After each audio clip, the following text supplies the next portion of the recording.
ಈ ಕಾರ್ಯಕ್ರಮದ ಪ್ರಾಯೋಜಕರು Gadiyar group of company. Gadiar Group of Companies, synonymous with excellence and innovation, stands as your dynamic partner for progress. Gadiar Group ensures safety as guardians in firefighting and builds vibrant communities in real estate. Building tomorrow, today. ನೀವು ನೋಡ್ತಾ ಇದ್ದೀರಾ ಸನ್ಮಾರ್ಗ ಸುದ್ದಿ ಸಂಚಯ. ನಾನು Shamsheer ಬುಡೋಳಿ. Gulf ಸಂಘರ್ಷ ಹಿನ್ನೆಲೆಯಲ್ಲಿ Hormuz ಜಲಮಾರ್ಗದ ಮೇಲೆ Iran ಹೇರಿರುವ ದಿಗ್ಬಂಧನ ಭಾರತದ ಇಂಧನ ಹಾಗೂ ಇತರೆ ಕೈಗಾರಿಕಾ ವಲಯದ ಬಿಕ್ಕಟ್ಟಿಗೆ ಕಾರಣ ಆಗಿರುವಂತಹ ಜೊತೆಗೆ ಸಮುದ್ರಯಾನಿಗಳ ಸುರಕ್ಷತೆಗೂ ಸವಾಲಾಗಿ ಪರಿಣಮಿಸಿವೆ. ಇದುವರೆಗೂ ಹರ್ಮುಜ್ ಜಲಮಾರ್ಗದಲ್ಲಿ ಅನ್ಯ ರಾಷ್ಟ್ರದ ಧ್ವಜ ಹೂಡಿದ ಹಡಗುಗಳಲ್ಲಿ ಇರುವಂತಹ ಭಾರತದ 3 ಸಮುದ್ರಯಾನಿಗಳ ಹತ್ಯೆಯಾಗಿದೆ. ಒಬ್ಬರು ತೀವ್ರವಾಗಿ ಗಾಯಗೊಂಡಿದ್ದಾರೆ.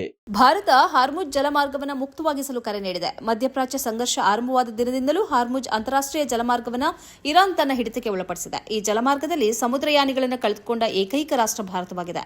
ಬ್ರಿಟನ್ ಏರ್ಪಡಿಸಿದ ಅಂತಾರಾಷ್ಟ್ರೀಯ ಸಭೆಯಲ್ಲಿ ಭಾರತ ಈ ಕುರಿತು ಕಳವಳ ವ್ಯಕ್ತಪಡಿಸಿದೆ. ಮಧ್ಯಪ್ರಾಚ್ಯ ಸಂಘರ್ಷ ಸೃಷ್ಟಿಸಿರುವ ಜಾಗತಿಕ ತುರ್ತಿನ ಕುರಿತು ಚರ್ಚಿಸಲು ಬ್ರಿಟನ್ ಈ ಸಭೆಯನ್ನು ಆಯೋಜಿಸಿತ್ತು. ಭಾರತ ಸಮುದ್ರಯಾನಿಗಳ ಸುರಕ್ಷತೆಯ ಕುರಿತ ಪ್ರಾಮುಖ್ಯತೆಯನ್ನು ಈ ಸಭೆಯಲ್ಲಿ ಒತ್ತಿ ಹೇಳಿತು.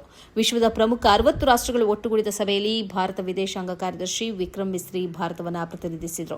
ಉದ್ವಿಗ್ನ ಸ್ಥಿತಿಯನ್ನು ಸುಧಾರಿಸಿ ಶಾಂತಿ ಸ್ಥಾಪನೆಗೆ ಇರುವ ಪರಿಣಾಮಕಾರಿ ಮಾರ್ಗಗಳನ್ನು ಕೈಗೊಳ್ಳುವ ನಿಲುವನ್ನು ಭಾರತ ಸಾದರಪಡಿಸಿತು. ಸಂಘರ್ಷದ ಪರಿಣಾಮ ಭಾರತ ಎದುರಿಸುತ್ತಿರುವ ಇಂಧನ ಅಭದ್ರತೆಯನ್ನು ಪ್ರಸ್ತಾಪಿಸಿದ ವಿಕ್ರಮ್ ಮಿಸ್ರಿ, ವಾಣಿಜ್ಯ ಹಡಗುಗಳ ಮೇಲಿನ ಗಲ್ಫ್ ದಾಳಿಯಿಂದಾಗಿ ಸಮುದ್ರಯಾನಿಗಳನ್ನು ಕಳೆದುಕೊಂಡ ಏಕೈಕ ರಾಷ್ಟ್ರ ಭಾರತ ಎಂದು ಉಲ್ಲೇಖಿಸಿದರು. ಇರಾನ್ ವಿರುದ್ಧದ ತಮ್ಮ ಸೇನಾ ಕಾರ್ಯಾಚರಣೆಯನ್ನ ಮತ್ತಷ್ಟು ತೀವ್ರಗೊಳಿಸುವುದಾಗಿ ಅಮೆರಿಕ ಅಧ್ಯಕ್ಷ ಡೊನಾಲ್ಡ್ ಟ್ರಂಪ್ ಗುಡುಗಿದ್ದಾರೆ. ಇದರ ನಡುವೆ ಅಮೆರಿಕದ ರಕ್ಷಣಾ ಕೇಂದ್ರ ಪೆಂಟಗನ್ನಲ್ಲಿ ಭಾರಿ ಕಂಪನ ಸೃಷ್ಟಿಯಾಗಿದೆ. ಯುದ್ಧದ ತಂತ್ರಗಾರಿಕೆ ಹೆಣೆಯಬೇಕಾಗಿದ್ದ ಅಮೆರಿಕದ ಸೇನಾ ಮುಖ್ಯಸ್ಥ ಜನರಲ್ ರ್ಯಾಂಡಿ ಜಾರ್ಜ್ರನ್ನ ದಿಢೀರನೆ ಸೇವೆಯಿಂದ ವಜಾ ಮಾಡಲಾಗಿದೆ. ದಾಳಿಗಳನ್ನು ಯೋಜಿಸಬೇಕಾದ ಸೇನಾ ಮುಖ್ಯಸ್ಥರನ್ನೇ ಪೀಟ್ ಹೆಕ್ಸೆಟ್ ತಕ್ಷಣದಿಂದ ಜಾರಿಗೆ ಬರುವಂತೆ ವಜಾಗೊಳಿಸಿದ್ದಾರೆ. ಕೇವಲ ರ್ಯಾಂಡಿ ಜಾರ್ಜ್ ಮಾತ್ರವಲ್ಲದೆ ಆರ್ಮಿ ಟ್ರಾನ್ಸ್ಫಾರ್ಮೇಷನ್ ಮತ್ತು ಟ್ರೈನಿಂಗ್ ಕಮಾಂಡ್ ಮುಖ್ಯಸ್ಥ ಜನರಲ್ ಡೇವಿಡ್ ಹ್ಯಾಡ್ನೆ ಹಾಗೂ ಆರ್ಮಿ ಚಾಪ್ಲಿನ್ ಕಾರ್ಪ್ಸ್ ಮುಖ್ಯಸ್ಥ major general William green junior ಅವರಿಗೂ ಗೇಟ್ ಪಾಸ್ ನೀಡಲಾಗಿದೆ. ಒಂದು ಕಡೆ ಇರಾನ್ ವಿರುದ್ಧ ಅಮೆರಿಕ ಸೇನೆ ಕಾದಾಡ್ತಿದೆ, ಇನ್ನೊಂದು ಕಡೆ ಪೆಂಟಗನ್ನಲ್ಲಿ ಅಮೆರಿಕ ಸೇನೆಯ ಉನ್ನತ ನಾಯಕರ ತಲೆದಂಡವಾಗ್ತಿದೆ. ಇದು ಸಹಜವಾಗಿ ಅಮೆರಿಕನ್ ಸೇನೆಯ ನೈತಿಕ ಸ್ಥೈರ್ಯವನ್ನು ಕುಗ್ಗಿಸುವ ಅಪಾಯವಿದೆ ಎಂದು ಅನೇಕ ಮಿಲಿಟರಿ ಪರಿಣಿತರು ಮತ್ತು ರಕ್ಷಣಾ ತಜ್ಞರು ತೀವ್ರ ಆತಂಕ ವ್ಯಕ್ತಪಡಿಸಿದ್ದಾರೆ.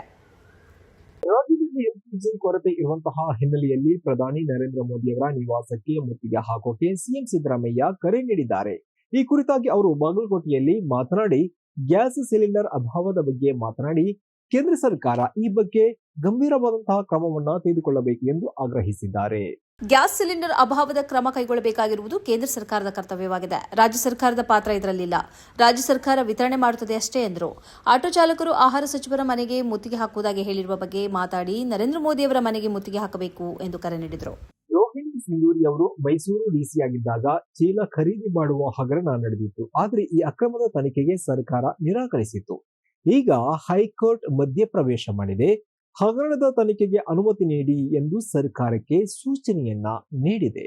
ಚಿಲ್ಲರೆ ಮಾರುಕಟ್ಟೆಯಲ್ಲಿ 13 ರೂಪಾಯಿಗೆ ಸಿಗುತ್ತಿದ್ದ ಬಟ್ಟೆ ಚೀಲವನ್ನು ಕರ್ನಾಟಕ ಕೈಮಗ್ಗ ಅಭಿವೃದ್ಧಿ ನಿಗಮದಿಂದ ಪ್ರತಿ ಚೀಲಕ್ಕೆ 52 ರೂಪಾಯಿ ನೀಡಿ ಖರೀದಿಸಲು ರೋಹಿಣಿ ಸಿಂಧೂರಿ ಅನುಮೋದನೆ ನೀಡಿದ್ದಾರೆ. ಈ ಮೂಲಕ ಸರ್ಕಾರದ ಖಜಾನೆಗೆ ಒಟ್ಟು 5.88 ಕೋಟಿ ರೂಪಾಯಿಗಳ ನಷ್ಟ ಉಂಟು ಮಾಡಿದ್ದಾರೆ ಎಂಬ ಆರೋಪವಿದೆ. ಇಲಾಖಾ ವಿಚಾರಣೆಯಲ್ಲಿ ಅಧಿಕಾರಿಗಳನ್ನು ದೋಷಮುಕ್ತಗೊಳಿಸಿದ ಮಾತ್ರಕ್ಕೆ ಅದೇ ಸತ್ಯಾಂಶಗಳ ಆಧಾರದ ಮೇಲೆ ಕ್ರಿಮಿನಲ್ ತನಿಖೆಯನ್ನು ಪ್ರಾರಂಭಿಸುವುದನ್ನು ತಡೆಯಲು ಸಾಧ್ಯವಿಲ್ಲ ಎಂದು ನ್ಯಾಯಮೂರ್ತಿ ಎಂ ನಾಗಪ್ರಸನ್ನ ಅವರು ಹೇಳಿದ್ದಾರೆ. ದಾಖಲಾದ ದೂರು ಅಸ್ಪಷ್ಟವಾಗಲಿ ಅಥವಾ ಕೇವಲ ಊಹಾಪೋಹದಿಂದ ಕೂಡಿದ್ದಾಗಲೇ ಆಗಿರಲಿಲ್ಲ. ಅದು ಸ್ಪಷ್ಟತೆ ಮತ್ತು ದಾಖಲೆಗಳ ಬೆಂಬಲದೊಂದಿಗೆ ಮೇಲ್ನೋಟಕ್ಕೆ ಅಧಿಕಾರ ದುರುಪಯೋಗ ಮತ್ತು ರಾಜ್ಯಕ್ಕೆ ಹಣಕಾಸಿನ ನಷ್ಟ ಉಂಟಾಗಿರುವುದನ್ನು ಬಹಿರಂಗಪಡಿಸುವ ಆರೋಪವನ್ನು ಒಳಗೊಂಡಿತ್ತು. ಇಂತಹ ಮಾಹಿತಿಯು ಭ್ರಷ್ಟಾಚಾರ ತಡೆ ಕಾಯ್ದೆಯ ಸೆಕ್ಷನ್ 17A ಅಡಿಯಲ್ಲಿ ತನಿಖೆ ಆರಂಭಿಸಲು ಅನುಮೋದನೆ ನೀಡಲು ಅರ್ಹವಲ್ಲದಿದ್ದರೆ ಬೇರೆ ಯಾವುದು ಅರ್ಹವಾಗುತ್ತದೆ ಎಂದು ಯೋಚಿಸಲು ಈ ನ್ಯಾಯಾಲಯವು ಬದ್ಧವಾಗಿದೆ.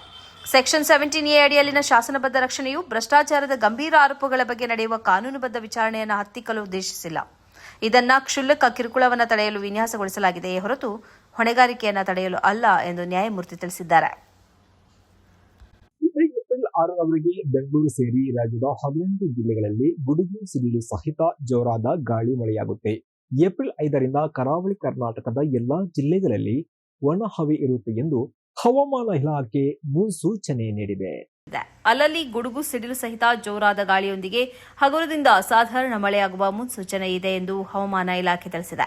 ಕರಾವಳಿ ಕರ್ನಾಟಕದ ದಕ್ಷಿಣ ಕನ್ನಡ, ಉಡುಪಿ ಜಿಲ್ಲೆಗಳ ಒಂದೆರಡು ಸ್ಥಳಗಳಲ್ಲಿ ಹಗುರದಿಂದ ಸಾಧಾರಣ ಗುಡುಗು ಸಹಿತ ಮಳೆಯಾಗುವ ಸಾಧ್ಯತೆ ಇದೆ. ಉಳಿದ ಜಿಲ್ಲೆಗಳಲ್ಲಿ ಒಣಹವೆ ಇರಲಿದೆ. ಏಪ್ರಿಲ್ 6ರವರೆಗೆ ಉತ್ತರ ಒಳನಾಡಿನ ಬೀದರ್, ಕಲಬುರಗಿ, ಯಾದಗಿರಿ, ರಾಯಚೂರು ಜಿಲ್ಲೆಗಳ ಒಂದೆರಡು ಸ್ಥಳಗಳಲ್ಲಿ ಬಿರುಗಾಳಿ, ಗುಡುಗು ಸಹಿತ ಮಳೆಯಾಗುವ ಸಾಧ್ಯತೆ ಇದೆ. ಉಳಿದ ಜಿಲ್ಲೆಗಳಲ್ಲಿ ಒಣಹವೆ ಇರಲಿದೆ. ದಕ್ಷಿಣ ಒಳನಾಡಿನ ಬಳ್ಳಾರಿ, ವಿಜಯನಗರ, ಚಿತ್ರದುರ್ಗ, ಚಿಕ್ಕಬಳ್ಳಾಪುರ, ತುಮಕೂರು, ಬೆಂಗಳೂರು ಗ್ರಾಮಾಂತರ, ಬೆಂಗಳೂರು ನಗರ, ಕೋಲಾರ, ರಾಮನಗರ, ಚಾಮರಾಜನಗರ ಜಿಲ್ಲೆಗಳ ಒಂದೆರಡು ಸ್ಥಳಗಳಲ್ಲಿ ಬಿರುಗಾಳಿ ಸಹಿತ ಗುಡುಗು ಮಳೆಯಾಗಲಿದೆ. ಉಳಿದೆಡೆ ಒಣಹವೆ ಇರಲಿದೆ. ಇದುವೇ ಈ ಹೊತ್ತಿನ ಸನ್ಮಾರ್ಗ ಸುದ್ದಿ ಸಂಚಯ. ನಿರಂತರವಾಗಿ ನೋಡ್ತಾ ಇರಿ ಸನ್ಮಾರ್ಗ ನ್ಯೂಸ್. ಸುದ್ದಿಗಳ ಸಂಖ್ಯೆಯಲ್ಲಿ ಸತ್ಯದ ಮೊಂಬತ್ತಿ.